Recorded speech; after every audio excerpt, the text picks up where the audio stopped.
ഇത് കണ്ടോ, ഇതാണ് വയനാടിൻ്റെ മാപ്പ്. ഈ സർക്കിൾ ചെയ്തിരിക്കുന്നതാണ് ഈ അപകടം സംഭവിച്ച ചൂരൽമല മുണ്ടക്കൈ. ബാക്കി ഇത്രയും വയനാട് കിടക്കുകയാണ്. വയനാടിൻ്റെ ചെറിയ ഒരു പോയിന്റിലാണ് ഈ ഒരു അപകടം സംഭവിച്ചിരിക്കുന്നത്.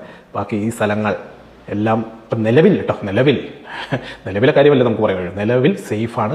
ഇവിടെ എല്ലാം റിസോർട്ടുകളുണ്ട്. ബാണാസുര, ബത്തേരി, പുൽപ്പള്ളി, കുറുവാദ്വീപ്, മീനങ്ങാടി, കൽപ്പറ്റ, വൈത്തിരി, ലേക്കിടി, മുത്തങ്ങ, ഈ ഭാഗങ്ങളിലൊക്കെ ഒരുപാട് ഹോം സ്റ്റേസ്, റിസോർട്ട്, ഹോട്ടൽസ് ഒക്കെ ഉള്ളതാണ്. പക്ഷേ നമ്മളിങ്ങനെ ഈ വയനാട് ദുരന്തം എന്ന് പറഞ്ഞ് ഈ സ്ഥലങ്ങളിലെ എല്ലാ ബുക്കിങ്സും, അഡ്വാൻസ് ബുക്കിങ്ങിൻ്റെ കാര്യമാണ് ഞാൻ പറയുന്നത്. കഴിഞ്ഞ ദിവസങ്ങളിലെ ബുക്കിംഗ് ക്യാൻസൽ ആയതിനെക്കുറിച്ചല്ല. കഴിഞ്ഞ ദിവസങ്ങളിൽ ആക്ച്വലി വയനാട്ടിലോട്ട് ടൂറിസ്റ്റുകളെ നിയന്ത്രണം ഗവൺമെൻറ് തന്നെ ഏർപ്പെടുത്തിയിട്ടുണ്ടായിരുന്നു. കാരണം ചുരത്തിലൊക്കെ ID കാർഡ് ചോദിച്ചിട്ടാണ് കയറ്റിക്കൊണ്ടിരുന്നത്.